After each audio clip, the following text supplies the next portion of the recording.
contar lo que vamos a hablar hoy durante estas 2 horas. En primer lugar, vamos a hablar de la gobernadora puso la emergencia, cambió los muñequitos en el debate y en cierto sentido le viró la tortilla al presidente del Senado en el rifirrafe que tienen en este momento. Les voy a hablar ya mismito sobre ello. También vamos a hablar de 4 noticias que son sumamente negativas para la economía. Y vamos a hablar también de los datos que apuntan a que Puerto Rico en este momento, en su estatus colonial, no tiene futuro alguno. Es desesperanzador conforme a lo que ha dicho la Junta de Control Fiscal. Vamos a hablar de una voltereta de la patronal que está pidiendo control de precios. ¡Ay, madre! Y vamos a hablar también del embarre que hay con Caupectate, Lomotil y todo en el PNP. Y vamos a hablar también de cómo Israel se ha limpiado a 32 ayatolas y ayatolitos y va a seguir.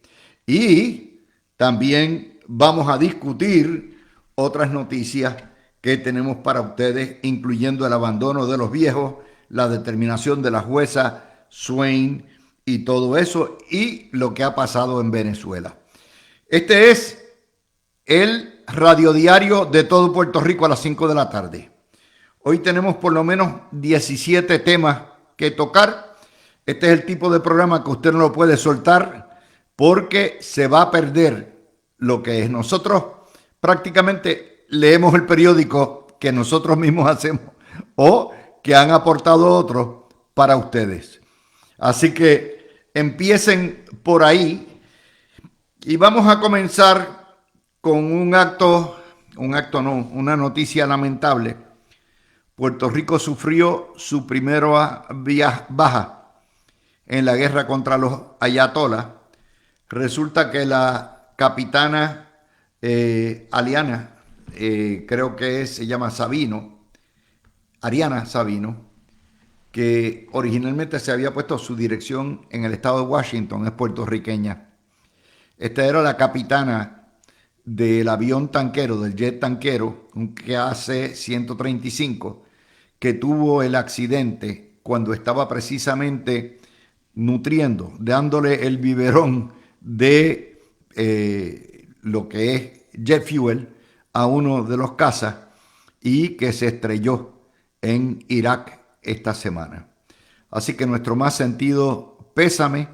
Desafortunadamente en la guerra muere gente y obviamente era inevitable dado el alto número de puertorriqueños que hay en las Fuerzas Armadas y muchos de ellos destacados en el Medio Oriente, que uno o varios cayeran en esta guerra que tiene todos los visos de las de no acabar, de las de no terminar.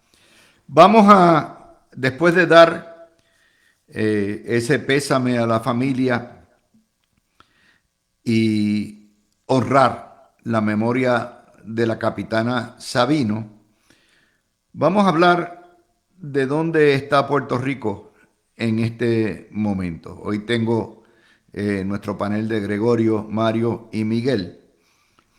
Y yo sé que ustedes están locos que yo hable de la situación en el PNP y voy a tocarlo ya mismo, pero la situación del PNP es una soberana pendeja comparada con la situación de los puertorriqueños. La Junta de Control Fiscal anticipó ya con estudios de proyecciones demográficas y econométricas que dentro de los próximos 25 años, eso es un abrir y cerrar de ojos, la isla va a perder 1/5 parte de su población en meramente ese tiempo. Eso va a causar un mercado laboral mermado y reducido y una base contributiva totalmente contraída.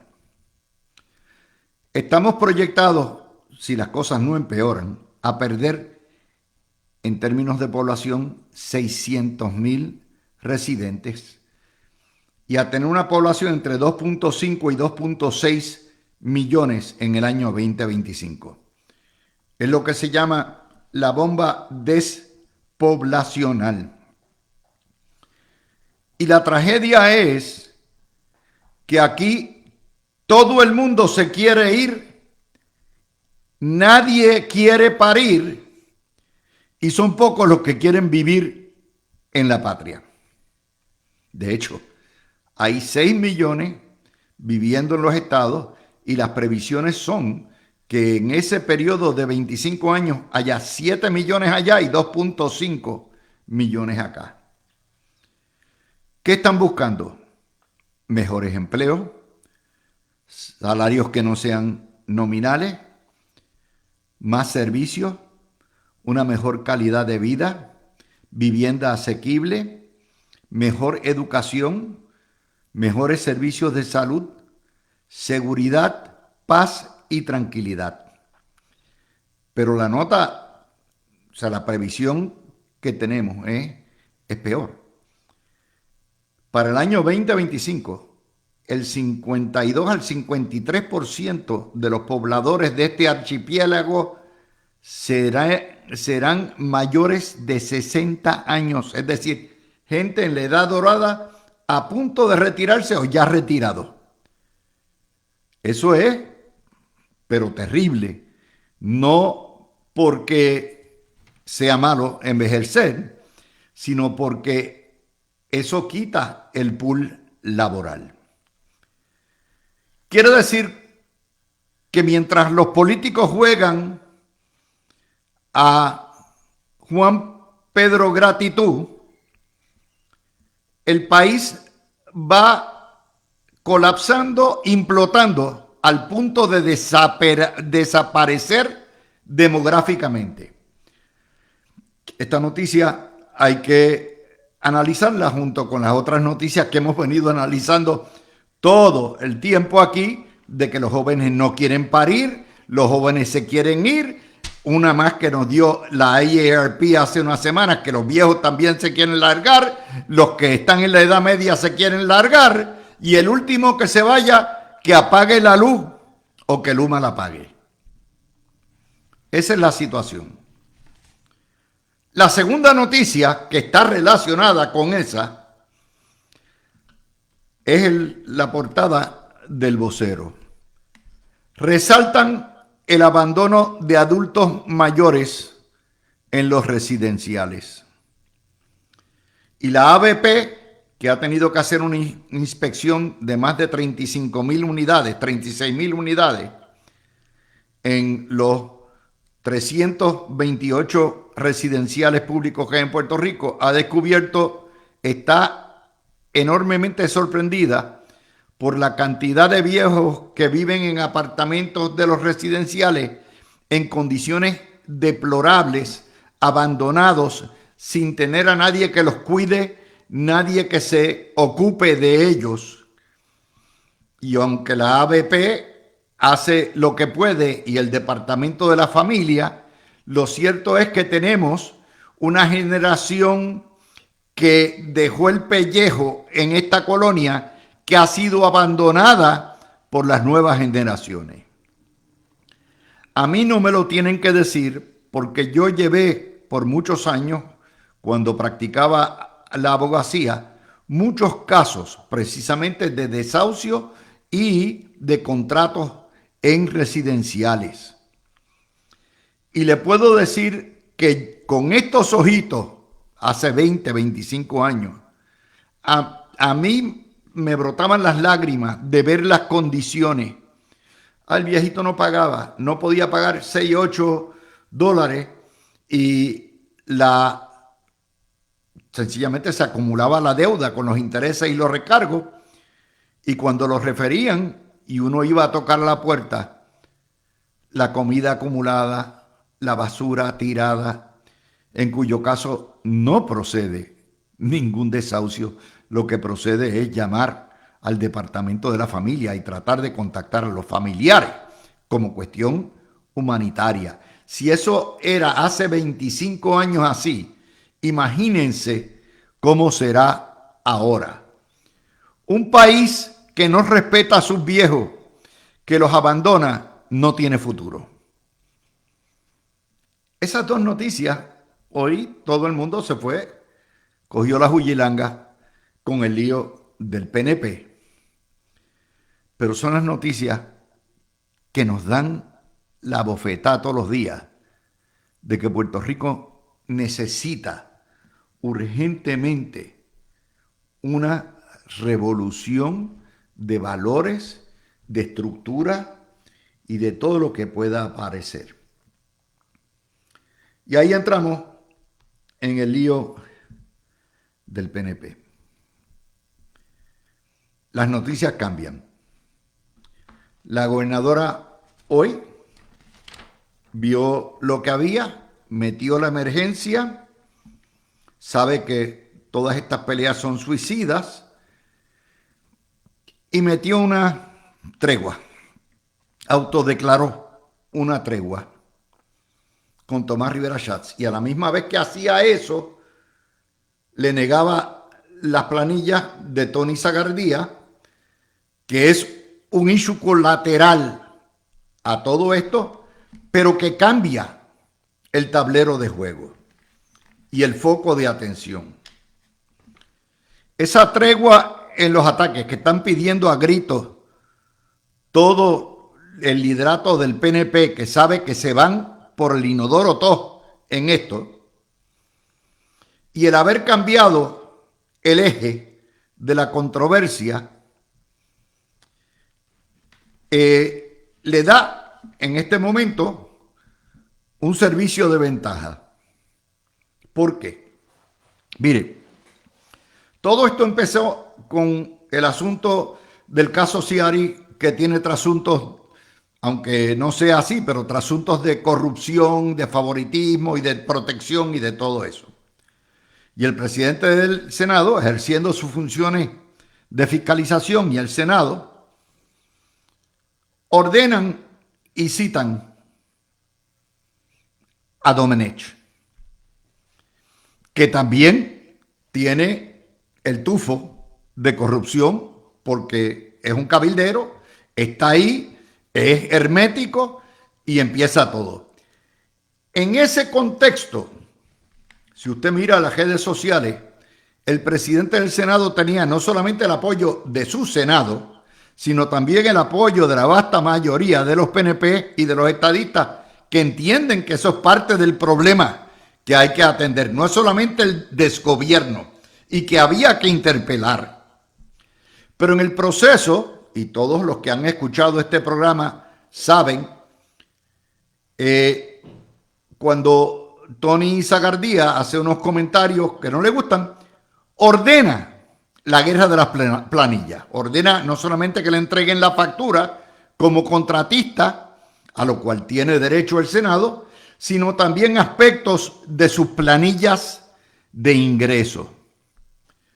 Una vez el foco sale de la corrupción, la mala administración, los errores de Jennifer González y el espectro de Domenech, y se convierte en un asunto de las planillas, que es lo que ha hecho la gobernadora al ordenar que no se entreguen las planillas, ya el foco gira y se le cambia la perspectiva. ¿Por qué?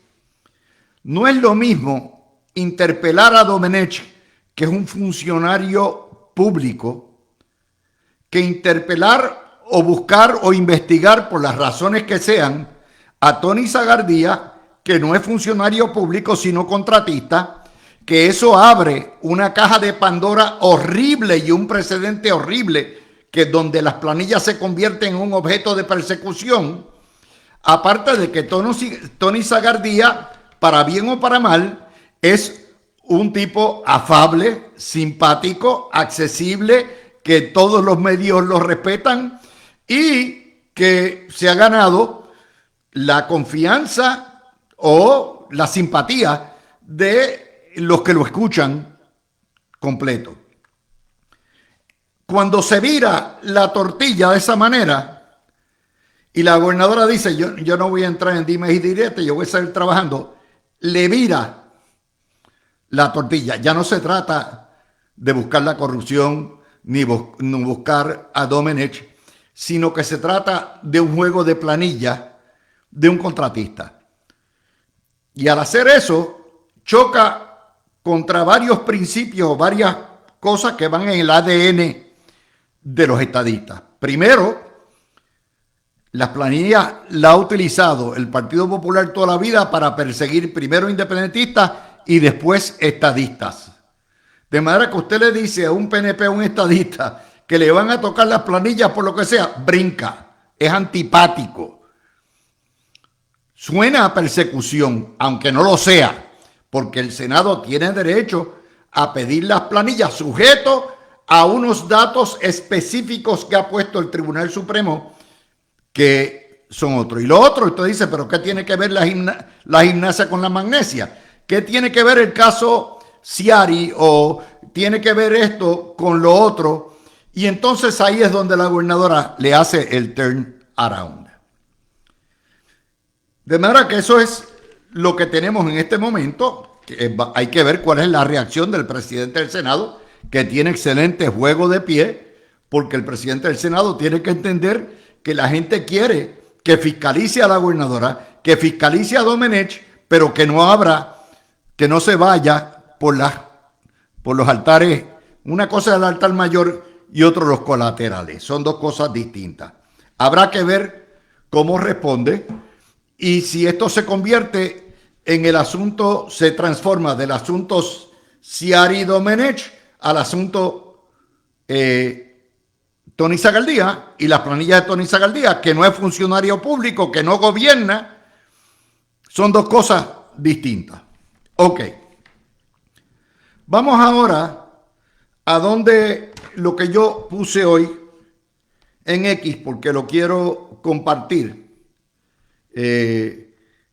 Yo estoy en terapia física de la rodilla que me operé y entonces me entretengo en lo que hago, los ejercicios y todo eso, haciendo tweets. A veces salen con errores gramaticales, pero que estoy o en la trotadora o en la bicicleta tratando de tuitear y me entretengo con eso. Pero los quiero compartir con ustedes para que ustedes comprendan dónde estamos.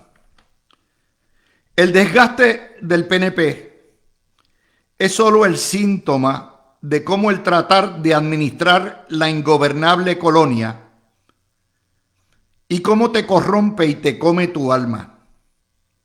Administrar el coloniaje es como un esclavo tratando de cuidar y mejorar la plantación para su amo, para seguir sobreviviendo en la miseria y morir en y por ella.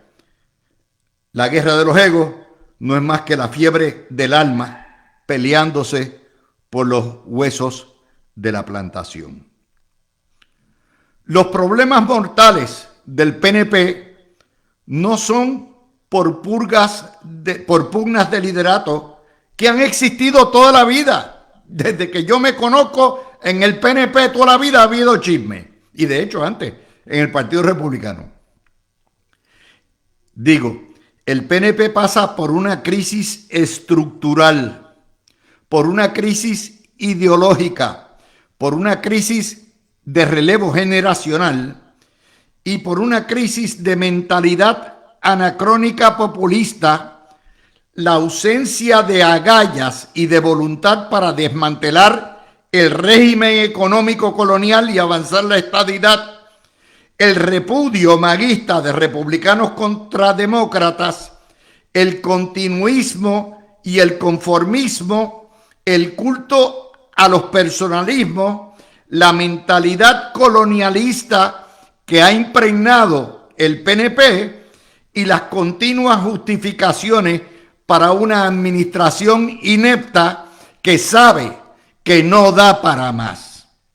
Podrán cambiar los líderes, pero si no rehacen el partido y lo adaptan al siglo XXI y a responder al clamor del pueblo estadista, están condenados a ser una especie en peligro de extinción. Sigo escribiendo. El PNP no puede darse el lujo de esperar a las primarias del 28 para limpiar la casa. El momento requiere cambios estructurales, decisiones decisivas y valentía ahora, no es en el 28.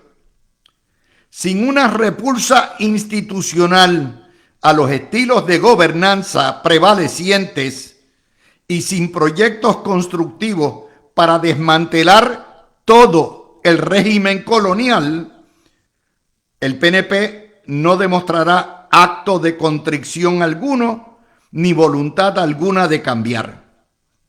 El 28 será muy poco y muy tarde para detener la metástasis del cáncer maligno colonialista que se los ha carcomido por dentro. Luego pregunto, ¿mató el PNP el ideal y las aspiraciones de un mejor Puerto Rico? Y esto nos trae al pensamiento final, donde pongo tanta guasa que hablamos de Cuba, de Venezuela, de Nicaragua, de Irán, para que cambien de régimen. Y no queremos reconocer que es el ELA y Puerto Rico los que urgentemente necesitan un cambio de régimen.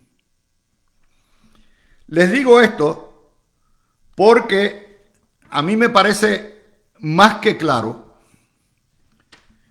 número uno, que el gobierno de Jennifer González no da para más, que es un gobierno mentiroso, incompetente y corrupto. Me parece que ese problema lo tienen que resolver ahora, no con otro verano del 19, sino con una repulsa tajante. Y como yo les decía, el que le ha tocado bailar con la más fea es al presidente del Senado, independientemente de candidatura. Esto no es un juego de candidaturas. Jennifer González quiere que se vea como un juego de candidaturas porque ella lo que está desesperada por buscar adeptos y por polarizar el PNP, que siempre ha sido el partido más propenso a seguir caudillos y cultos al personalismo. Y ella sabe eso, y hay un montón de ingenuos que piensan, ay no, que si Jennifer, que es la última Coca-Cola del desierto. Pero ese no es el juego. El juego aquí es que alguien los tiene que confrontar, alguien los tiene que detener y parar en seco, y alguien los tiene que denunciar. Y es mejor que ese alguien o alguienes sean los propios PNP, si ya lo hicieron anteriormente. El PNP se le viró en contra a Pedro Rosselló cuando trató de regresar en el año 23, en el año 2003. El PNP se le viró en contra del electorado a Luis Fortuño y le quitó una ventaja de 230,000 votos. Y los años que estaba la medicina amarga fueron precisamente Jennifer González desde la Cámara y Tomás Rivera Schatz quien le pusieron el cascabel al gato. Cuando a final de cuentas trataron de darse besito y darse lengua para ganar la elección, no le funcionó el truco. Porque no lo hicieron con suficiente tiempo y porque es una contradicción en términos. Si todos sabemos que la gobernadora es incompetente y es mentirosa y que este gobierno no sirve para nada, la misión de ese partido, sus alcaldes, sus cobardes legisladores, es pararse de frente ahora. Sí, responder a lo que dijo la gobernadora. Hay que tomar bando. Sí. Este es el momento. O mueren con ella, electoralmente hablando, o se le paran de frente y tienen entonces la fuerza moral para poder elegir nuevo liderato, limpiar la casa, pero no es meramente cambiar de jockey. Es que el PNP se convirtió en un partido administrador de la colonia. Y el PNP nunca se ha atrevido a cambiar las estructuras que han causado exactamente la realidad triste que fueron las dos noticias de portada de este informativo a las 5. Un país sin futuro. Un país donde nadie quiere quedarse, a pesar de que quieren quedarse, se tienen que ir. Y donde nadie quiere parir porque prefieren irse a Estados Unidos, tener familia allá y darle un futuro a sus hijos. Eso requiere unos cambios dramáticos, estructurales, que el PNP no está dispuesto a hacer porque es un partido populista socialista. El abandono de los adultos es igual. Cada administración que pase no va a mejorar sin cambiar las condiciones. Pueden elegir al Huevito, pueden elegir al Dalmau, pueden elegir a Jennifer González, pueden elegir a Rivera Schatz, a Miguel Romero. Puerto Rico irá empeorando de mal en peor cada 4 años en la medida en que no se reestructure todo y ni el Partido Popular ni el PNP están dispuestos a tomar las decisiones que tienen que tomar, aunque les cueste electoralmente. Yo soy de los que creo que se va a apreciar. Pero el chantaje que le hizo la familia Ferrer Rangel al PNP cuando condenó a Fortuño antes de empezar por su medicina amarga, por tener que hacer exactamente lo que debió haber hecho y no hizo, porque se intimidó, se acobardó, se avestruzó ante la dictadura de la prensa y como quiera le pasaron la factura. Esas son las lecciones que tienen que ir aprendiendo. Son lecciones que son 1, 2, 3, 4. 2 más 2 son 4. 3 más 3 son 6. Pero que no quieren ver y no quieren escuchar. Porque es más fácil pelear por ego, pelear por contratos, pelear por pendejaces, que realmente tomar las decisiones que hay que tomar. Jennifer González no va a ser la líder de la revolución.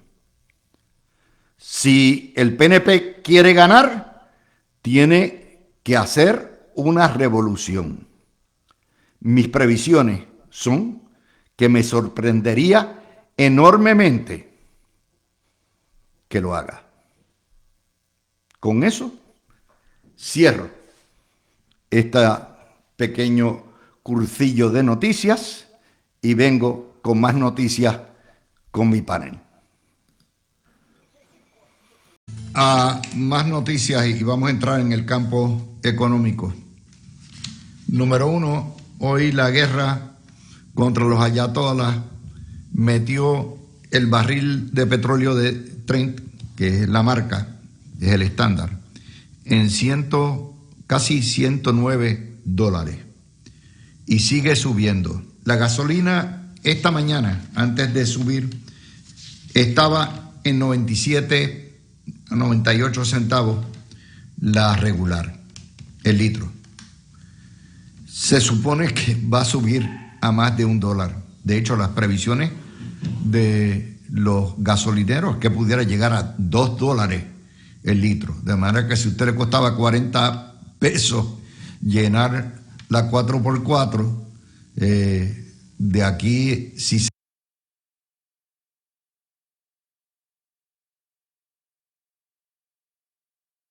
se trepara ahí le va a costar 70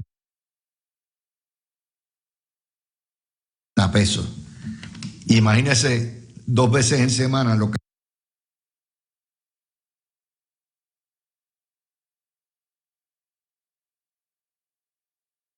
representa, y si hay 2 carros o 3 carros en la casa, pues terrible, pero ese es el costo de la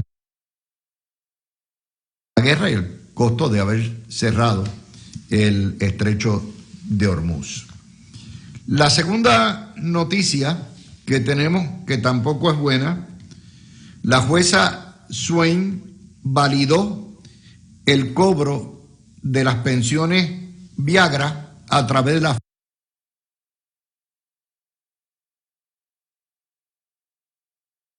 contrato y por ley, notificarle al negociado de energía que a partir del próximo trimestre hay que aumentar 1 centavo el kilovatio hora, lo que llevaría el kilovatio hora a 27 centavos y obviamente un 4% de aumento en promedio. O sea, prepárese a estar pagando $5, del 5% más de su factura de luz. Esto es nada más que para el próximo trimestre. Recuerden que los precios del kilovatio hora se ajustan por trimestre y hay que llevarlos al negociado de energía. Pero si es un aumento automático por el costo del petróleo, no tienen otro remedio que por ley del Partido Popular espetárselas a usted. ¿Ok? Y esto, si sigue subiendo el petróleo y la guerra dura, yo entiendo que por lo menos el mes de abril se va completamente como mínimo. Obviamente el próximo trimestre, estamos hablando ya para el verano, ¿ok? Sería mucho más de 1 centavo el kilovatio hora lo que va a subir. Y la otra noticia que les tengo a ustedes en términos de economía es que los que esperaban que bajaran los intereses, como todos esperábamos, luego de que la Reserva Federal bajara los intereses para coger prestado, porque nunca vimos la cuestión de la guerra, ¿verdad? Nadie la vio venir. Pues básicamente la Reserva Federal determinó no aumentar no bajar el interés primario, que es la tasa de coger prestado, quiere decir que se va a quedar en 5.80 por ahí, 5.75, en las hipotecas. No van a bajar los intereses en las tarjetas de crédito, o sea, va a costarle a usted más coger fiado. Y más importante aún, la Reserva está previendo en Estados Unidos un aumento de la inflación a 2.7, 2.8%, que en Puerto Rico, como siempre, todo está multiplicado, va a ser superior al 3%, no importa la porquería que nos hace los estimados, el Instituto de Estadística, eso que no sirve nada. Así que esa es la situación y empezamos con Gregorio, que es el contable de la familia. Muy buenas tardes a ti, Luis, a los compañeros aquí en el estudio y a todo el mundo que nos escucha. Me alegra empezar el programa con noticias tan alentadoras, económicas. No, mira, obviamente, todas estas noticias, son fuertes para nosotros, porque sabemos que van a tener un impacto y tienen la particularidad que todas parten de la premisa de una incertidumbre, no solo en cuanto a efectos, sino a cuanto a duración. Yo creo que llega un momento donde hay, eso lo creo en física se conoce como el, se me olvidó ahora, pero el three body problem, ¿verdad? Que cuando uno tiene más de una de dos variables es bien difícil hacer predicciones cuando uno introduce una tercera, y yo creo que eso es una de las cosas que ha pasado en la economía, y vamos a ver medidas, muchas medidas para tratar de trastocar esto, pero la realidad es que el impacto no nos lo despintan. Hoy vimos ya, por ejemplo, que el presidente Trump anuncia una exención de la ley Jones por los próximos 60 meses para algunos aspectos nada más. lo cual de primera instancia pues tiene el fin de mitigar un poco el daño de los precios en petróleo, pero que a largo plazo tiene otros efectos colaterales, porque no es un cambio en ley permanente, y ya que hay unas estructuras establecidas y cualquier pérdida en ingresos probablemente las vamos a ver reflejadas posteriormente en otros aspectos. Igualmente hay que resaltar la noticia de los intereses, que es interesante porque no solo se le acredita a la situación geopolítica directa, sino también se hace alarde del efecto tarifario sobre la inflación en los Estados Unidos, lo cual es un impacto en un sentido, ¿verdad? Por lo menos a la discusión pública que ha dado la administración de Trump.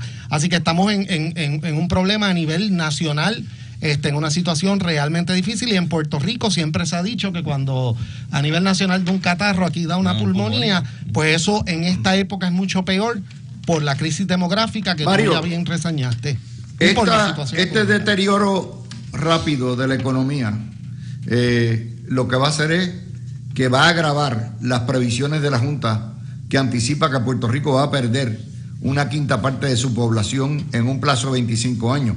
Pudiera ser mucho menor, puede ser un plazo de 15 años si esto sigue como va. O sea, las previsiones son de una isla que insoportable para vivir. El Estado Libre Asociado es insufrible, pero ahí lo tenemos. Mario. Bueno, no el Estado Libre Asociado, la condición política de Puerto Rico, el Estado, la Convención Constituyente, la expresión, el pueblo de Puerto Rico se cambió por esta relación. O sea, pero la gente entiende que es el estatus que hay. Exactamente. O sea, no me lo expliques con legulismo, porque yo te lo explico en términos de la calle. Está bien, ok. Pues, de lo que la gente entiende. Pues no hay problema. Pues yo lo que veo es que es la primera vez en 126 años, no tengo las estadísticas del siglo XIX, pero en 126 años que la población empieza a reducir. Eso va a afectar el precio de la propiedad en Puerto Rico. O sea, van a haber propiedades inmuebles vacías. Ya se está viendo en muchas zonas urbanas en Puerto Rico. Y a medida que la población envejeciente está aumentando. Ya está en el último censo, que fue hace 6 años, está ya en el 25%. Ya está casi por encima porcentualmente de la población joven. Y la población productiva en Puerto Rico ha emigrado a los estados.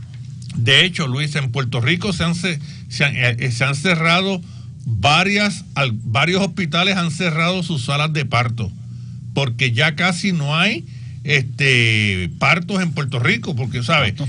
Porque la población productiva se ha ido. Todo eso va a incidir. En Puerto Rico tú no vas a ver tiendas de ropa de bebés. Eso ya prácticamente no existe. Eso es raro. Ni juguetería. Exacto. Y juguetería. O sea, es una cuestión que incide en la economía, incide en el sector de los bienes raíces, incide en las ventas al detalle, entiéndase ropa de bebé y juguetería, incide también en las escuelas elementales, sean escuelas privadas o escuelas públicas. Luis, cada año escolar que empieza, los estudiantes de primer grado, la cantidad de estudiantes de primer grado, sea escuela pública o privada, es menor que el año anterior. Y así eso es un patrón que lleva más de 10 años. Si sube la luz, si se trepa la luz, se trepa la inflación, los salarios se estancan, el coger prestados hace imposible que tú compres nuevos carros, nuevos hogares, nuevos utensilios, ¿verdad? Enseres. Obviamente la gente lo que hace es, la única escapada, la única salida de este infierno es salirme de aquí. Sí. Eso es lo que está pasando, Miguel. Pero rapidito, bueno, la cuestión del petróleo, eso va y viene, eso depende de las circunstancias que se están dando en el Golfo Pérsico. Pero de irse de aquí, estamos viendo Puerto Rico está dentro del fenómeno caribeño, que la cuenca del Caribe es una cuenca exportadora de mano de obra mayormente hacia los Estados Unidos. Y eso es lamentable. Sí, Luis, yo creo que estas noticias de lo del petróleo, y lo estamos sufriendo, por ejemplo, yo eché gasolina hace 3 días atrás y ya no es lo mismo. O sea, ya se treparon 20 y pico. Y cuando estaba hace una semana y pico atrás, 2 semanas, yo lo veía 70 y pico alto, o 80 y pico bajito. Y eso lo veremos en la luz. Y entonces los jóvenes se van a preguntar, pues, si no tengo un buen sueldo aquí, los planes médicos, no tengo una buena calidad de salud tampoco, las carreteras, no puedo comprar casa tampoco, porque el precio está altísimo y lo que se está vendiendo por ahí, a lo que lo compro y lo remodelo, el alquiler está altísimo. Pues mi opción es coger un avión e irme a la nación, a cualquiera de los estados. Y eso va a tener un impacto. Y aquí hay una variable que yo siempre que pasa septiembre a noviembre, yo me paso rogando, que es que no pase un huracán. O sea, los números de la Junta descansan en que todo está de lo más bien. Aquí, Dios nos cuide, ocurre no un María, la mitad de un María. No un María, porque María fue un fenómeno que, o sea, la mitad de un María que tenga un efecto que lo va a tener, tal vez no igual que lo tuvo María en nuestro sistema eléctrico, pero va a lastimar un poquito más el sistema eléctrico. Aquí se va a ir mucha gente. O sea, y va a adelantar esa proyección que tiene la Junta, se va a acelerar. Mira, Luis, esta proyección, yo creo que lo he mencionado en el programa antes, y esto fue algo que yo leí hace como 20 años. La Junta de Planificación en algún momento adelantó hace muchísimos años, o sea que en Puerto Rico nos gusta, cuando las noticias no nos gustan, las ignoramos, una baja poblacional grande, o sea que ya el llamado de la crisis demográfica viene hace mucho tiempo, pero aquí hay algo bien particular. Ese precisamente es uno de los problemas claves de Puerto Rico, y si la Junta está reportando esto, lo que la Junta en esencia está reportando es que fracasó en uno de sus responsabilidades principales, que era crear un sistema que permitiera darle confianza no solo a los inversores, sino también al público de estar aquí. Así que no podemos perder de perspectiva que la Junta no está aquí para la quiebra nada más. La Junta tenía una serie de funciones, y una de ellas es esa, porque tú tomar dinero prestado está íntimamente relacionado a la información democrática, porque el que te va a prestar los chavos lo va a tomar en consideración, no por los taxes nada más, sino por las asignaciones federales, que muchas de ellas están relacionadas a la situación demográfica. Así que es una aceptación de que han fracasado ellos en su gestión principal, que era estabilizar y crear confianza para un desarrollo económico prospectivo. Y cuando la Junta entró aquí en el 2016-2017, la discusión de la merma poblacional estaba viva. Claro. Se estaba discutiendo. Ellos entraron y eso se discutía, y parte de, como tú dices, muy bien dice Gregorio, parte de su responsabilidad era de un desarrollo, un plan de desarrollo económico que han fracasado sustancialmente. O sea, se han dedicado a cuadrar la deuda, pero no a insertar ideas y proyectos de desarrollo económico para paliar o parar el sangrado de la merma demográfica. Esa noticia que estamos escuchando hoy, si yo soy un inversor institucional o un individuo, ¿eso me da confianza para invertir en Puerto Rico? Pues inevitablemente la crisis demográfica, nos guste o no, incide no solamente sobre el nivel microeconómico diario, sino que tiene un efecto macroeconómico que se toma en consideración por aquellos que nos van a prestar los chavos. ¿Por qué yo le voy a prestar dinero en algún momento? Y el financiamiento, distinto a lo que todo el mundo se cree, es necesario. Y hay otra cosa que está conectada, y es, en la medida en que la gente tenga menos dinero, más viejos van a abandonar. Exacto. Claro. Porque en Puerto Rico los viejos no valemos nada. O sea, más viejos van a estar abandonados, y vamos a tener un problema social mayor. Vamos a necesitar más dinero para poder atender esos viejos, y si no hay base tributaria porque se nos han ido, entonces sí que va a ser un infierno de viejos. Y la persona, el viejo, esa persona ya retirada, que ya tiene un ingreso comprometido y no crece, un ingreso estable, en la medida que le siga aumentando el costo de vida, la gasolina, la comida, que vaya a la cafetería y el café le salga más caro, que vaya al supermercado y ya no le dé, pues entonces se va a ver comprometido ese ingreso, y entonces ponemos a nuestra gente mayor en la situación de tener que, en una edad que ya se supone que se retira, insertarse otra vez a trabajar. Para trabajar por 10 pesos. Exacto, o sea, para trabajar. Mario, no te pongas viejo. No, pues es que ya, no sé. Pero está bien. Yo soy Fausto. Yo soy Fausto, tú eres mi Mefistófeles.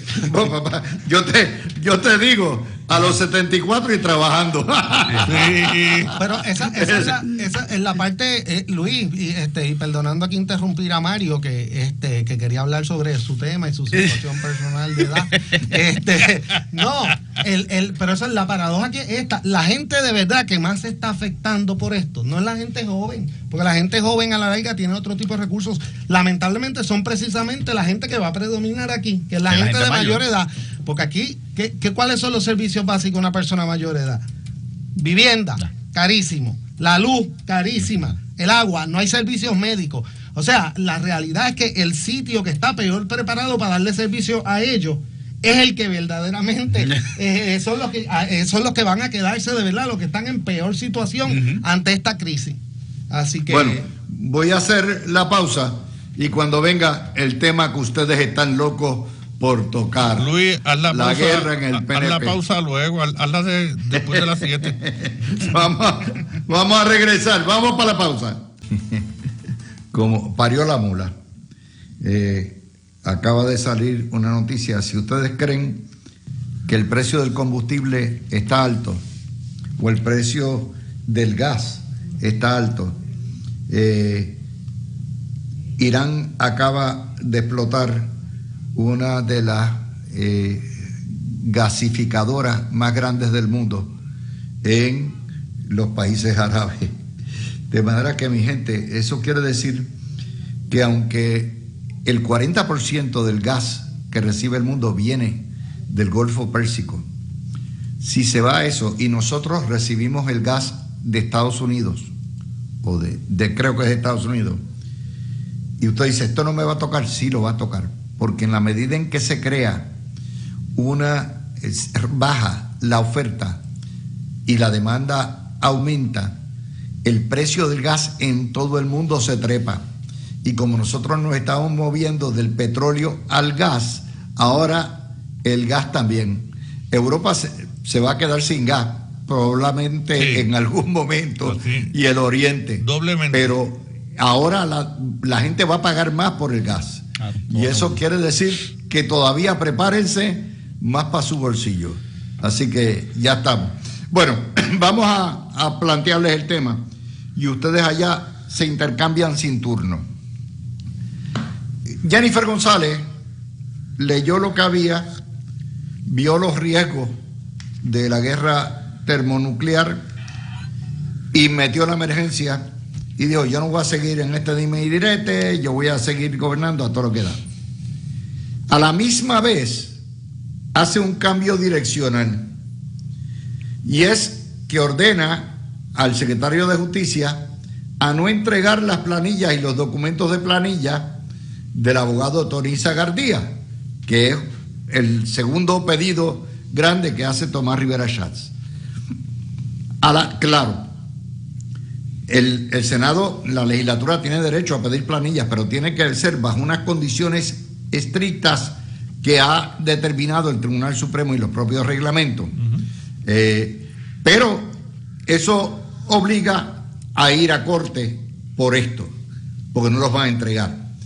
Y al obligar a ir a corte, o sea, le ponen esto, ponerle la pajita, ¿verdad? Es decir, túmbame la pajita ahora, se convierte el issue no en Domenech, en Politank, los cabilderos, lo que hay en vivienda, Ciari y eso, sino entonces se convierte en un asunto de planilla de un ciudadano particular que es contratista del gobierno y que es aliado de Jennifer González. O sea, cambia la dinámica, lo que es la óptica de... Yo he escuchado hoy todo el día programas aquí y afuera. Y cuando hay una cosa que coincide en todos los analistas, sí hay poder y hay justificación para ir tras Domenech, tras cabildero, tras contrato, tras todo esto, pero, ojo, hello, meterse en la guerra de las planillas es otra cosa, es otro cuarto de hora y no tiene que ver necesariamente, no tiene que ver nada con la política pública que Rivera Schatz se está atajando. O sea, Jennifer González no solamente le mete un alto, sino que le cambia los muñequitos y le cambia la óptica para ver si cae Rivera Schatz en la trampa. Sí, entonces, y convierte todo esto en un asunto planillero y no un asunto de política pública o un asunto sobre el domenechismo. En el asunto del domenechismo, Rivera Schatz tiene el apoyo de la vasta mayoría de los estadistas que no soportan a Domenech. En el asunto de la planilla está en la rueda de abajo. No sé lo que ustedes piensen, así es como yo lo veo, y lo había anticipado el viernes pasado, que esto podía venir. Mira, Luis, varios puntos. Primero, yo creo que es positivo, en cierta medida, el mensaje de la gobernadora hoy. Yo creo que no podemos ser ingenuos. El equipo de la gobernadora, igual que el equipo de Tommy, lo hemos visto en hasta comentaristas que contratan gente que miden en encuestas o sondeos. Creo que ella ha estado midiendo este fin de semana el efecto que ha podido tener estas repercusiones. Y cuando ve el saldo neto, dice que no es positivo necesariamente para ella ni para el partido. Así que tiró como que una bandera blanca, vamos a parar. Hace una hora firmó una ley que es de un proyecto del presidente del Senado que tenía sobre su escritorio. Entregó los contratos y las facturas que le había solicitado el Senado. Que es legítimo. O sea, esos son documentos públicos. Hizo una gestión correctamente, a mi juicio. El caso es de Rullán y está codificado en el código... Dios mío, se me escapa el nombre, pero está codificado el caso de Rullán, que es del Tribunal Supremo 2008, 2003, 2004, pero un caso que deja claramente que para pedir las planillas, el Senado puede, la Asamblea Legislativa puede tener interés, pero tiene que seguir un proceso en los tribunales. Que por cierto, Jorgito Colbert esta mañana hizo un análisis magistral de los pasos que hay que seguir. Era tanto que yo no me dio tiempo en la trotadora de correrlo, de buscarlo, de apuntarlo, pero sé que fue fabuloso. Busquen a Jorge Colbert hoy en Jugando Pelota Dura. Que también quiero calificar, yo no estoy claro si lo que en realidad pidió el Senado fueron las planillas, fueron las retenciones, evidencias de retenciones, pero yo creo que pueden levantarse el mismo argumento. Pero eso es parte de la planilla, eso es parte del expediente. Se puede levantar el mismo argumento, pero yo creo que el Senado, dentro de su responsabilidad, va a evaluar los documentos que se entregaron y si entiende que necesita seguir con el paso de la solicitud de las retenciones o las planillas, según sea el caso, pues tiene que cumplir con los requisitos de ley. Yo creo que el secretario de Hacienda hizo lo correcto en decir, mira, yo no tengo problema en entregártela, pero y no solamente por ser el secretario de Hacienda, es que yo me pongo en la posición del secretario y digo, pues mira, si yo se la entrego así porque así, yo puedo tener una causa de acción del mismo Zagaldía, olvídate que sea Zagaldía, de la tercera persona, que venga donde mía, secretario, y decirle, el gobierno, pero es que mira, en Puerto Rico, vamos a tocar esto y hablamos con el contable, que es Gregorio. Sí, pero mira, Gregorio, en Puerto Rico nadie le gusta que el gobierno le toque la planilla. Eso es una realidad. No, pero mira, Luis, claro, y por eso precisamente es que en determinado momento, y por lo inflamatorio que puede ser la impresión que da una planilla, es que se hace la Carta de Derechos del Contribuyente, que crea unas protecciones. Pero precisamente dentro en este aspecto, mira, yo coincido con Miguel en los puntos que él presenta, pero quiero añadir 2 o 3 cositas. Mira, lo primero es yo, en el programa, y lo hicimos en la campaña pasada, o sea, yo no tengo problema con que haya discrepancia entre los cuerpos, que todo el mundo que quiera aspirar un puesto aspire, todo ese tipo de cosas. Pero definitivamente sí podemos analizar las actuaciones en los determinados momentos. Y yo creo que al presidente del Senado un poco en cuanto a esto del caso particular del licenciado Zagaldía, le pasó un poquito como le pasó quizás al equipo de transición de la gobernadora cuando hubo el cambio de gobierno, que independientemente de que ellos entendieran que había que hacer ciertas preguntas, el público en general dijo, fíjate, yo no creo que esa sea la forma necesariamente, no es que tenga problemas con que tú pidas la información, pero creo que estás atacando a los correligionarios de una manera que excede. Y yo creo que nadie ha cuestionado que Tomás Rivera Schatz, como presidente del Senado, y el cuerpo, ¿verdad?, que él representa, pueda hacer los cuestionamientos y pueda solicitar información. Pero obviamente hay que diferenciar una cosa de la otra. Y yo creo que en el caso del licenciado Zagardía, no porque fuera él, sino por las circunstancias en que se solicita, pues mira, yo entiendo que verdaderamente ahí hubo ese desfase político también que no necesariamente anticipó adecuadamente, ¿verdad? Porque yo no creo que los otros planteamientos contra la exsecretaria de la vivienda, a eso nadie le molestaba y claro, había consenso sobre eso. Yo creo que se le extendió un poco y me alegra que ambas partes estén retrocediendo un poco. Sí, sí. Ahora, esto también llama la atención algo que hablaba con los compañeros en el entremedio, ¿verdad? Del programa, y es que históricamente cuando se dan estos problemas dentro de un partido, aun cuando sean de naturaleza gubernamental, pues mira, teníamos ciertas figuras en el partido que habían sido presidentes del partido o habían sido gobernadores que podían interceder de alguna manera u otra, por lo menos para garantizar, mira, no que todo el mundo esté de acuerdo, pero que se pueda gobernar por los próximos 3 años y llamar a todo el mundo hasta cierto punto. Mira, perdóname, el ABC lo acaba de tirar ahora mismo. La planta gasificadora es en Qatar y es la más grande del mundo, ¿ok? De gas líquido. Así que ya saben por ahí. Por dónde viene. Luis, pero y en ese sentido yo creo que se nota, por ejemplo, la ausencia, por ejemplo, de un Carlos Romero Barceló, que no hubiera tenido ningún problema, aunque tuviera que coger la posición de alguno en particular. Claro, pero entraba.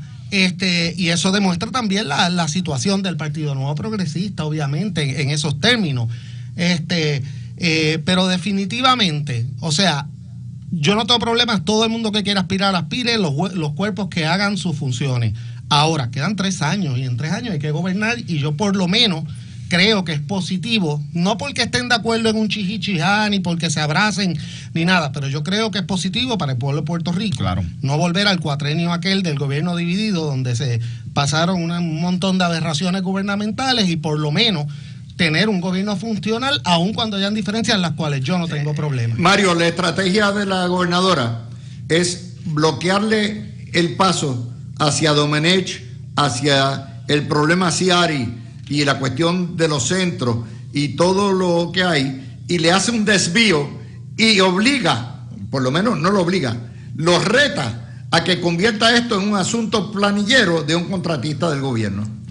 Mira, yo creo que la gobernadora no tiene la ventaja, y es por el poder de investigación y de fiscalización de una rama a otra que tiene la legislatura. Y si hacemos un poco de historia, a partir del año 1981, el Senado del Partido Popular pues le requería al gobernador Carlos Romero Barceló múltiples documentos.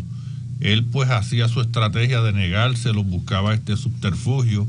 Aquello era una guerra política, y el Partido Popular, el Senado, ganaba los casos en los tribunales, y llegaban a Boston y ganaba los casos. Creo que 2 o 3 casos nada más los ganó el gobierno, el ejecutivo en ese entonces.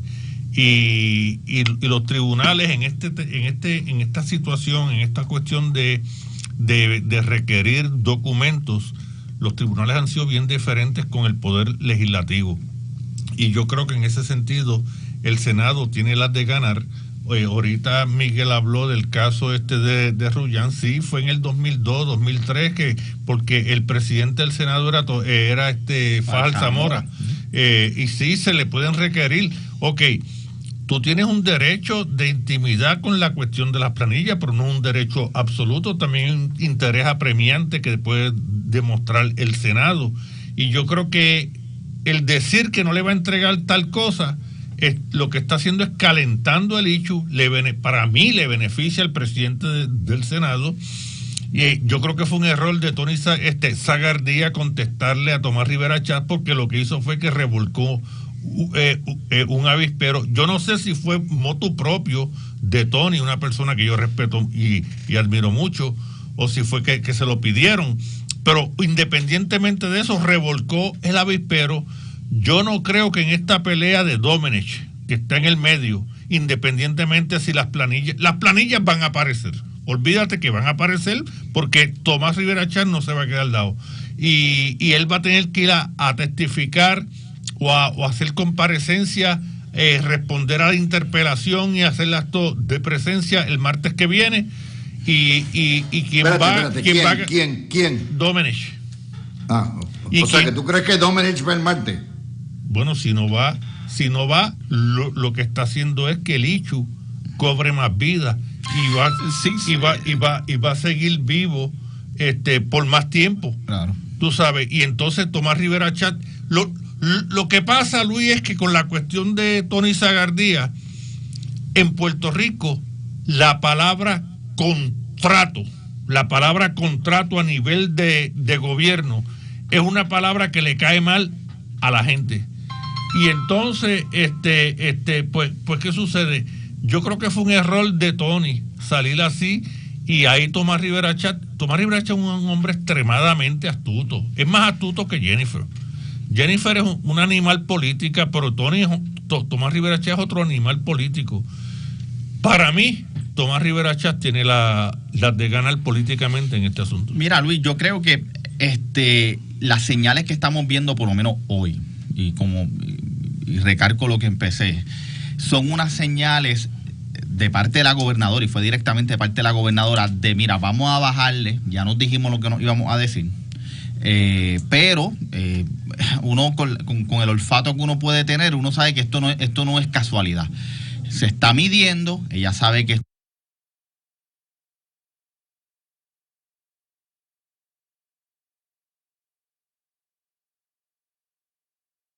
esto no le conviene a ella, tal vez la estrategia que ella pensaba desde el viernes y que articuló todo el fin de semana hasta el día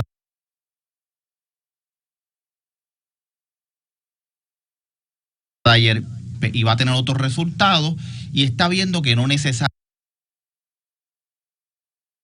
los números le están cuadrando como ella pensaba. Yo creo que esta estrategia, si lo hubiese hecho, vamos a ponerle febrero o marzo del año pasado, para las vistas de Verónica Ferrayoli, por ejemplo, hubiese salido de frente y hubiese dicho, es que el presidente me quiere retar y todo eso, bien al principio del cuatrenio, tal vez hubiese calado en la base distinto. ¿Por qué? Porque la base iba a decir, pero mano, pues está empezando, déjala empezar.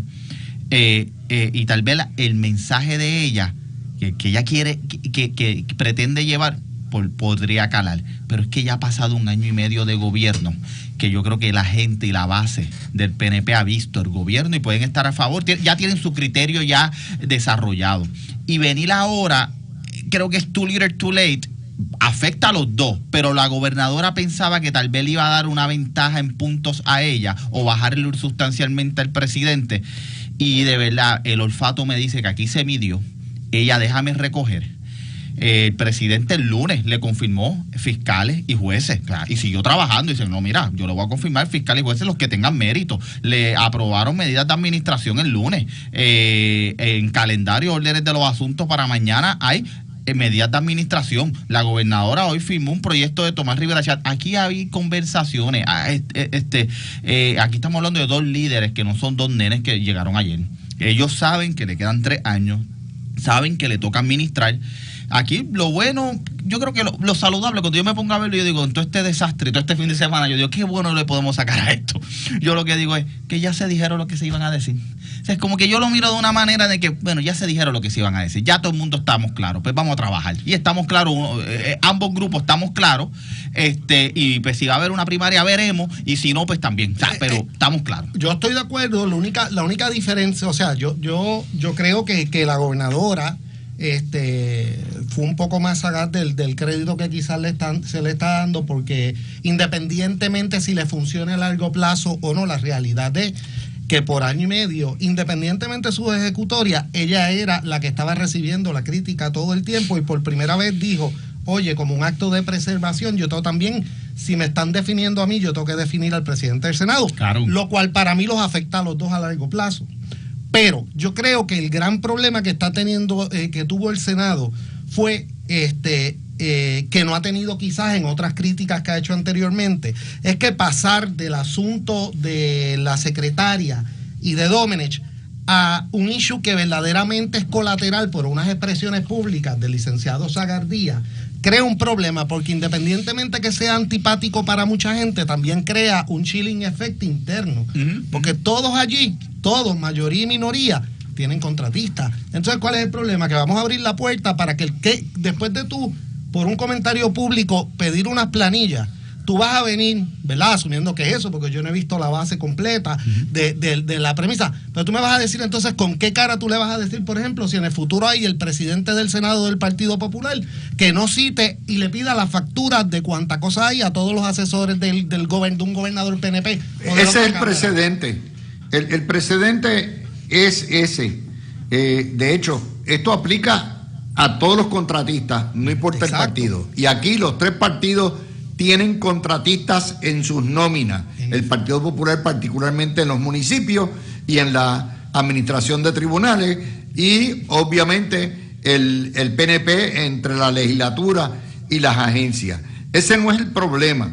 El problema es si un contratista que participa o que habla públicamente o escribe su opinión está sujeto a represalias por el otro, porque entonces, como yo he dicho siempre, el ojo por ojo deja ciegos y tuertos, eso es lo único que deja. Y lo otro, te abre una caja de Pandora enorme para que cuando el Partido Popular regrese al poder, si llegara a regresar, el Partido Popular son los expertos en la mordaza y en la persecución contra estadistas. Y una vez tú abres esa puerta, no hay manera de devolverla para atrás. Es mi preocupación. Y coincido en Gregorio y contigo, Luis, y por eso es que, por ejemplo, y hago este ejemplo con el caso de Eliezer Molina. A mí no me gusta muchas veces cómo se expresaba Eliezer Molina, pero cuando se le presentó la querella en el Senado, yo era de los que decía públicamente que cuidado, porque eso tiene un efecto. Él está haciendo unas expresiones como legislador, a mí no me gustan necesariamente, pero hoy es él, mañana puedo ser yo. Y pues yo también hacía esa defensa, precisamente porque nosotros, cuando se está en mayoría, olvidamos que en algún momento vamos a estar en minoría. O sea, no. Y eso es lo bonito de la democracia. Miguel y Mario, yo se los digo a ustedes porque lo he sufrido, no sé, como contratista, en carne propia. Sí. O sea, a mí me cancelaron, a mí me exiliaron, a mí me hicieron una patraña. Y yo no quiero... ¿Por qué? Porque no le gustó al Partido Popular lo que yo dije. Y obviamente ejercieron sus oficios para que me votaran y me sacaron del país.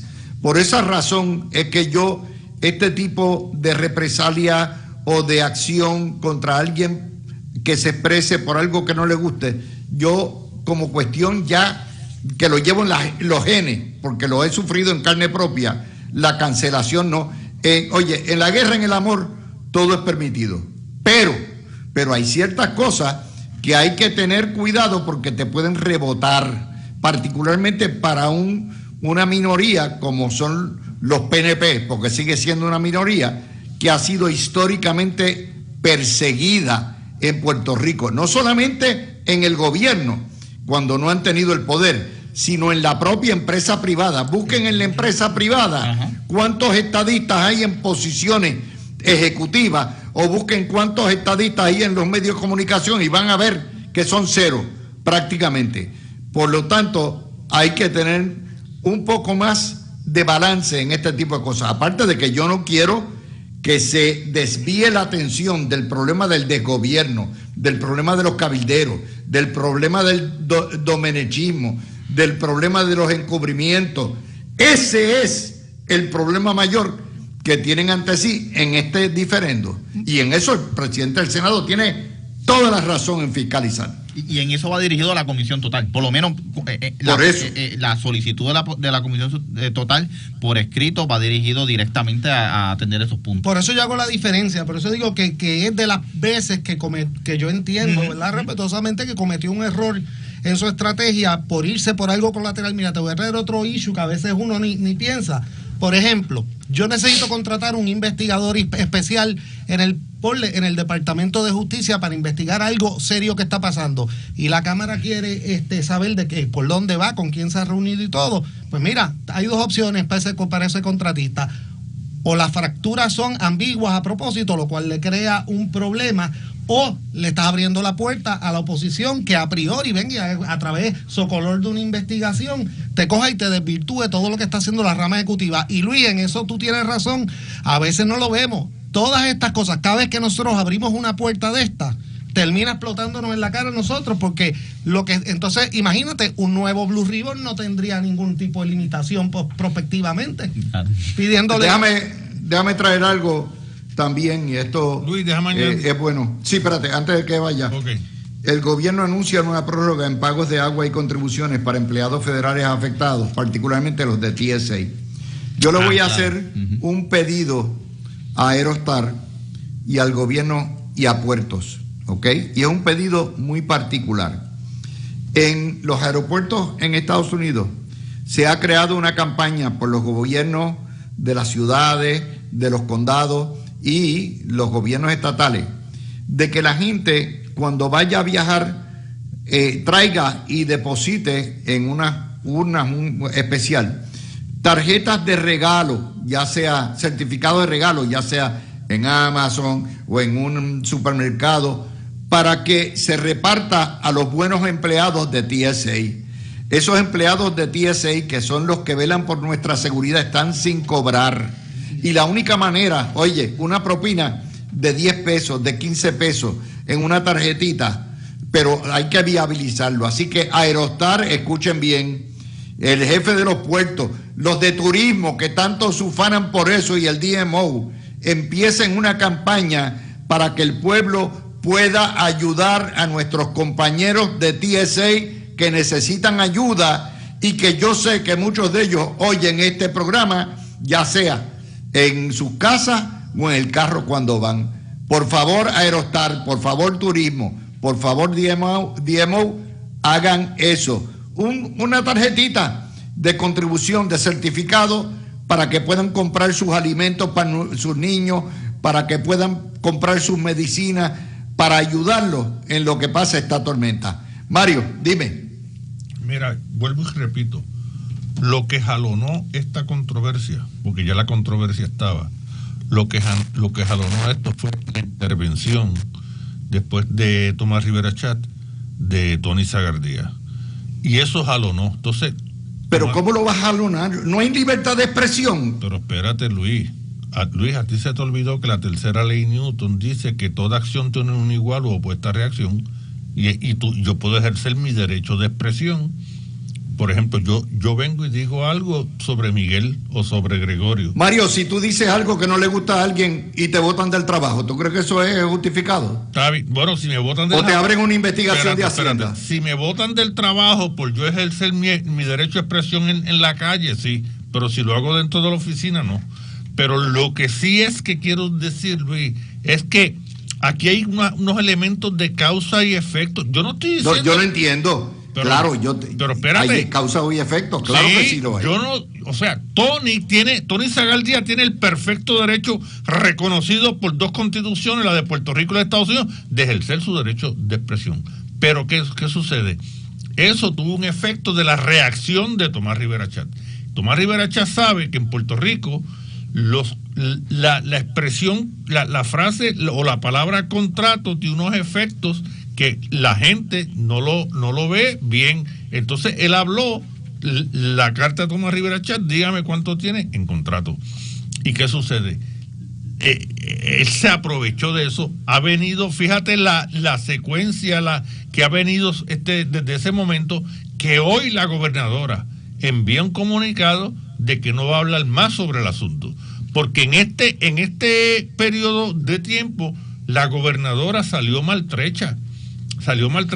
Entonces ahora todo el mundo está pendiente a la interpelación a Domenech. Yo coincido contigo que la gobernadora salió maltrecha, por eso puso la emergencia. Entonces todo el mundo está pendiente a lo que va a suceder el martes. No va a presentar las planillas, no hay problema, pero tiene que estar ahí y tiene que contestar las preguntas. Yo creo que se han dado unas cosas. Espérate, ¿quién tiene que estar ahí? Domenech. Okay. Por eso, porque las planillas aparte. O sea, Las planillas aparte del contrato, la- el contrato es la- legítimo. la planilla- O sea, los contratos se pueden No, investigar. pero las planillas siguen corriendo. El hecho de las planillas sigue corriendo. Y en la medida, Luis, en que tú no quieras entregar las planillas, el no entregarlas se convierte en un hecho político que es distinto a una protección al Coincido. derecho tuyo a intimidar con las planillas. Y entonces es que Tomás Rivera Chá es otro monstruo político. Pero Mario y Luis, yo creo que el Senado ahora evaluará los documentos que le entregó el Ejecutivo y tal vez diga no es necesario seguir con la solicitud de las planillas Que o de las posible. 480 porque de lo que vimos, pues ¿Qué sabes es que lo nuestra que- preocupación quedó es lo atendida lógico? y salimos. Sí, no, Eso es si una lo simple hacen salida. si lo hacen picadillo el martes a Domenech, que es lo que se prevé, olvídate las planillas. Está bien, pero es que yo no quisiera mezclar lo de Domenech con las planillas porque para mí es distinto. Y son por dos eso es bichos. el error para mí, Sí, que se han mezclado las dos hay necesariamente. que ver esto de una manera holística. Las planillas son... ¿De quién son las planillas? Son de Zagaldía. Está bien, pero Zagaldía está unido a la cuestión de Domenech porque él salió en defensa de la gobernadora. ¿Y? Salió en defensa de Pero y entonces Tomás Rivera Chat cogió y agajó el toro por los cuernos. Por eso, yo creo que el martes que viene la noticia será si Domenech va, o comparece la gobernadora, o si Domenech va, que contesta, que no contesta. Eso será parte del análisis que tendremos la semana que viene. Brevemente antes de la pausa, Mario, la diferencia es esta: el presidente del Senado políticamente tenía libertad de salir y hacer cualquier expresiones en contestación como consecuencia de las expresiones del licenciado Zagaldía. Ahí yo no tengo ningún problema y cada cual es adulto y son abogados los dos y que se correspondan. El problema es cuál es la base para exceder eso y llevarlo ya a una solicitud y a una investigación formal legislativa. Y yo creo que ahí es donde se cometió el error y donde una cosa no puede llevar a la otra. Una cosa es que tú me digas algo y yo te conteste, y otra cosa es que tú me digas algo y yo te investigue. Y Lo yo que estoy de acuerdo pasa- con Gregorio, y yo creo que el Senado ahora, cuando evalúe la documentación que se le presentó, tiene la responsabilidad institucional, como siempre lo ha hecho, de expresar el resultado de esa investigación. Y decir, mira, nosotros teníamos este propósito legislativo, estudiamos la documentación y este es el resultado.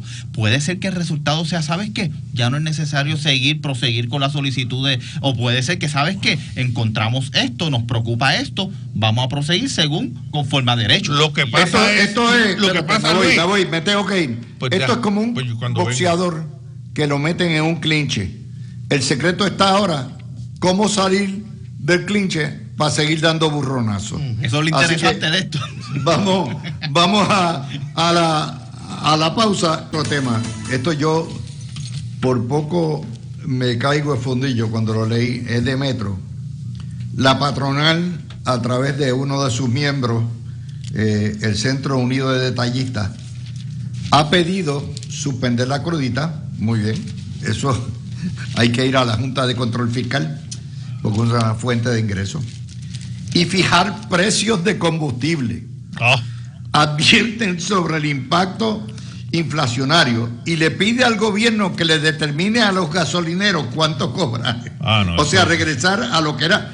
Esta es la mentalidad socialista. De hecho, yo no puedo creer que sea Barquín, un hijo de cubano, el que esté proponiendo que el Estado benefactor venga a controlar precios. Eso es una locura. Pero ya ustedes saben, de hecho, hay un proyecto del senador Wilmer Reyes Berrío para investigar el arbitrio del petróleo, cómo surgió, dónde está, cuánto nos ha costado y los derivados, y para ver si se puede eliminar. Yo soy de los que creo que se debe eliminar, pero hay que pedirle permiso a la Junta. Luis. Los dejo ahí porque Sí. esto es una locura No, del socialismo que nos come. Es que tú sabes que estas son las grandes contradicciones de la patronal, como tú bien llamas, que hierven a uno. Porque es que no hay... O sea, es toda una conveniencia y el mensaje público tiene que ser más responsable. Ellos saben que Puerto Rico, con la situación fiscal que está, y que ya dentro del contexto del presupuesto está contemplado esa contribución que tú no puedes venir y suspender la contribución así por los impactos, pues sin tener una sustitución de fuente. O sea, ellos lo saben, yo estoy en contra de esas contribuciones. Pero hay una realidad. Pero no es que puedo venir ahora a mitad, igual que estoy en contra de un montón de otras contribuciones, pero a mitad de presupuesto, si se le criticó a la gobernadora que a mitad de presupuesto viniera a hacer la reforma contributiva por los impactos que tenían transicionales, imagínense eliminar una contribución completa, que distinto a lo que la gente se cree aquí la gente se cree que la contribución sobre ingresos es la fuente de ingresos del gobierno de Puerto Rico, eso es mentira. Los ingresos al consumo, que incluyen la crudita, representan más del 60% de los ingresos del gobierno, de verdad. O sea que tenemos que ser sinceros, pero lo interesante de esto es que lo tiran al público para vender. Ellos saben que eso no se puede hacer. Número 2, entonces ahora quieren la que se fije en tarifas específicamente. Entonces cuando tú tratas de pasar cualquier otro tipo de legislación, son los primeros que te sacan la libertad económica y cómo el gobierno debe estar fuera de todas las decisiones. Pero oye, yo creo que políticamente es sabio explorar y decirle al país en vista pública: el Partido Popular te clavó por la crudita. Bueno, sí. Este es el historial. La crudita te ha costado tanto el año, tanto esto, y tirado por ciudadanos, esto es lo que te ha costado la crudita por conductores. Te voy a decir más, Luis, en mi opinión, más de la mitad de las contribuciones de Puerto Rico son una aberración económica que merecen revisarse y algunas eliminarse, pero es lo mismo que pasó también con el impuesto, el impuesto al inventario. Claro que queremos eliminarlo, claro que lo propuso también, para variar, el Partido Popular, pero siendo responsable hay que analizar y reestructurar las finanzas de los municipios y las podemos atacar como querramos, pero hay que analizar porque dependen de eso. Hablando de la patronal, quiero felicitar a Metro y al compañero, el periodista Quique Cruz, exdirector de Guapa TV y ex asesor de Tele 11, el creador de Tele 11, de los telediarios de Tele 11. Ahora va a ser prácticamente el asesor de la línea editorial de Metro y el Calce. Quique Cruz, el Canal 4, los telediarios del Canal 4 son la criatura de Quique Cruz. Los telediarios del Canal 11 son la criatura y su línea editorial de Quique Cruz. Y ahora tienen un periódico cuya línea editorial también va a seguir las directrices y los principios de Quique Cruz. Así que felicidades. Yo no creo que hay muchos que puedan haber influenciado tres líneas editoriales de principalísimos medios como lo ha hecho Quique Cruz. Así que ya lo saben. Bueno, vamos, esta cuestión de pedirle al gobierno que meta las narices en el control de precios es una locura de los capitalistas. Mire, y esto me recuerda recientemente, cuando se quería aquí abrir el mercado del cannabis medicinal. Yo me acuerdo que habían economistas y empresarios, no, libre mercado, que se regule el mercado, que compitan.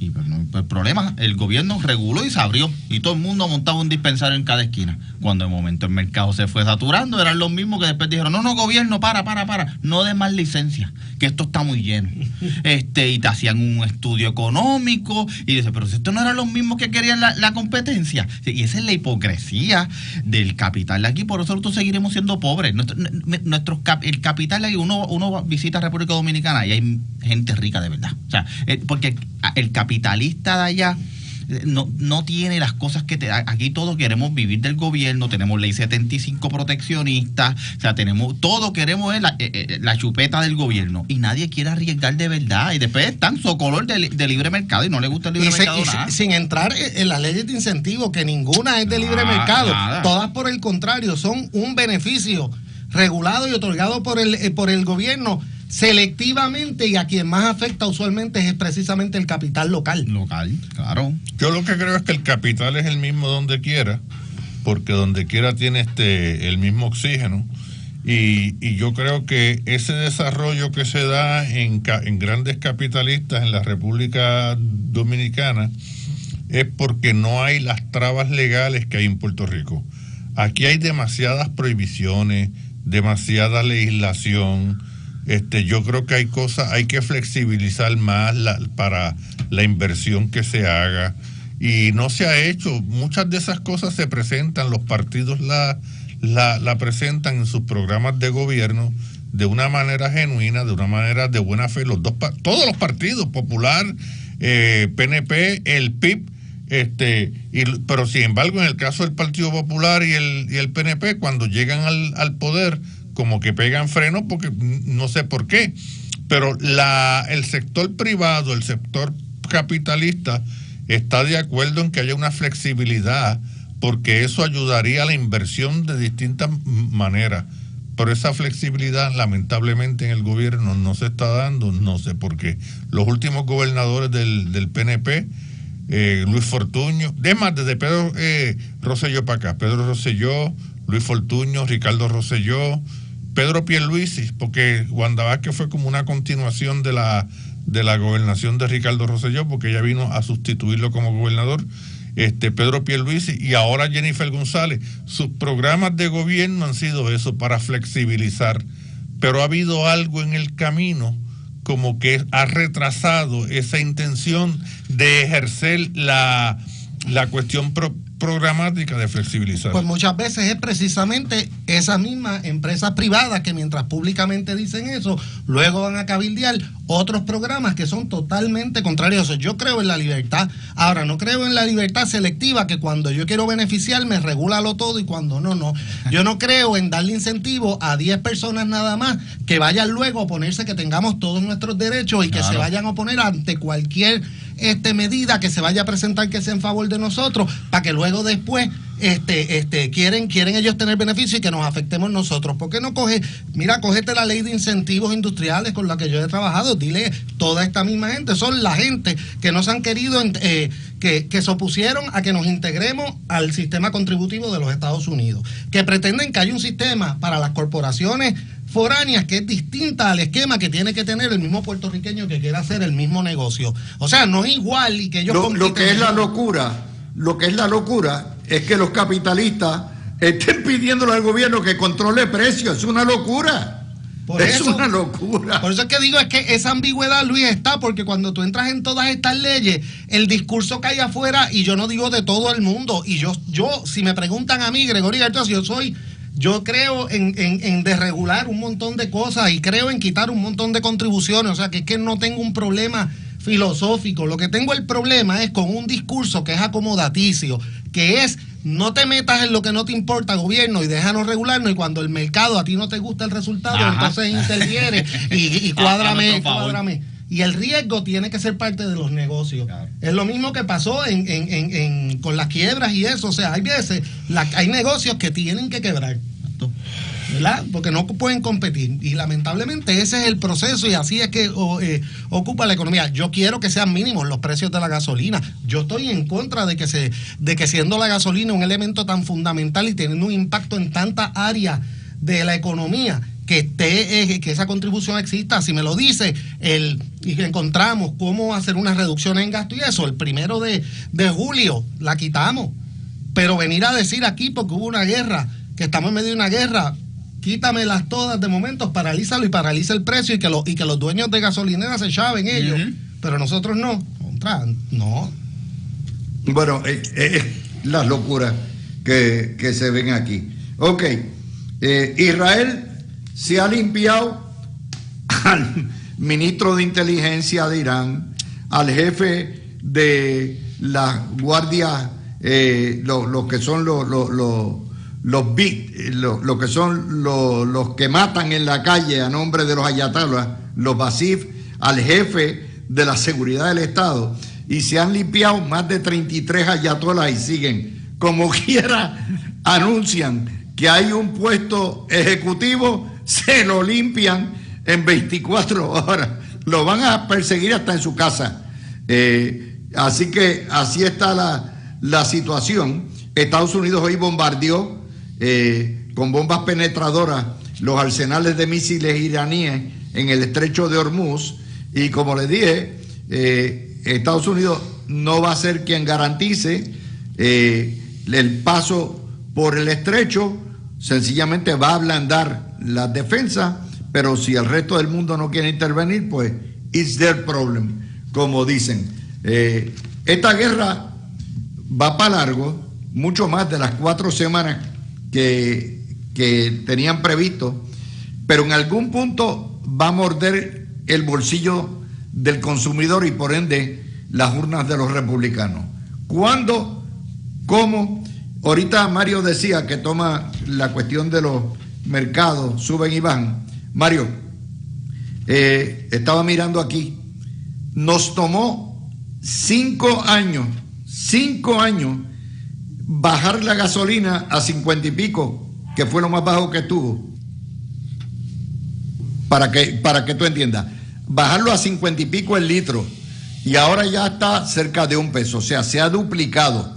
Volver para atrás y a que la gasolina se vuelva a poner a 50 y pico chavos el litro, nos va a tomar 5 años más al paso que vamos, Mario. Mira, este conflicto con Irán, lo que se prevé es que no va a durar, tal vez lo más que pueda durar es un mes. Ya Irán, el régimen iraní ya está aplastado prácticamente, completamente. Y el único problema es algunas cosas cerca del estrecho de Hormuz, porque Irán lo que está haciendo, Irán está en un estado de aleteo. Y aquí esto se prevé, ¿verdad? Que tal vez lo más que puede tardar esto es un mes, lo han dicho los grandes analistas. De hecho, el general retirado Jack King, que es un analista extraordinario y que tiene una relación y comunicación directa con la Junta de Estado Mayor, ha hecho un análisis en el sentido de que ya la guerra prácticamente, o la supuesta guerra, como se le quiera llamar, ya está gana. Lo que falta son unos elementos pequeños, este aleteo de Irán, que le han destruido prácticamente todo, todos los barcos, todos los aviones, un montón de cosas más militares se los han destruido, y el tiempo para que todo se normalice está llegando, está cerca. La estrategia de todo esto, que empieza en el Caribe con Venezuela, llega a Irán en el Golfo Pérsico y va a regresar al Caribe con Cuba, es que con Venezuela Estados Unidos sacó a China del hemisferio. El petróleo está llegando a Estados Unidos. Con Irán, al ganar la guerra en Irán, las petroleras americanas van a estar produciendo petróleo, porque se va a privatizar el petróleo, porque cuando estén las petroleras ahí, China queda fuera del panorama económica, geopolíticamente y políticamente, si venimos a ver, y China va a terminar comprándole petróleo a los Estados Unidos. Y esa es la estrategia de los Estados Unidos en todo este fenómeno, en todo esto que se ha dado, y va a terminar con Cuba, donde los grandes inversionistas cubanos del estado de la Florida van a invertir. Miguel y Gregorio. Pues mira, Luis, yo ojalá y que lo que esté diciendo Mario ocurra así, pero vamos a apostar lo que tú quieras. No, yo tengo unas preocupaciones. Primero, yo tengo una preocupación cómo se ha ido, ¿verdad? Porque no solo el problema es en Irán, tenemos que ver que Libia también es parte Vamos a apostar una boa. En Libia también hay guerra ahora mismo, y ese es un sitio donde no necesariamente es tan fácil que acabe rápido, porque el mismo gobierno ya le informó a los Estados Unidos que no tenía control sobre Hezbollah allí. O sea que no es tan sencillo. Lo otro es que en el caso de Venezuela, Estados Unidos rápido definió lo que era una victoria, y es que al otro día dijo, no, ya esto se acabó, nosotros no estamos buscando un cambio de gobierno inmediatamente ni nada, lo que queremos es colaboración, claro. Y se acabó. Pero en el caso de Irán, ¿cuál es la victoria? ¿Qué implica? ¿Cuándo es que se acaba? Porque tú asumirías que Estados Unidos no puede en esta etapa, luego de todo esto, permitir que siga el mismo régimen. Se tendría que dar un cambio de régimen, que no pasó en Venezuela. La pregunta es, ¿estamos viendo la misma coordinación con las minorías? ¿Estamos viendo los movimientos sociales que en un momento hubo en Irán? Y yo lo que tengo la preocupación no es la capacidad militar de Estados Unidos, que yo sé que es 3 veces mayor que cualquiera. Mi preocupación siempre ha sido que a veces eso tiene el efecto de cegar a algunos militares y no termine pasándonos como pasó en Vietnam, que una victoria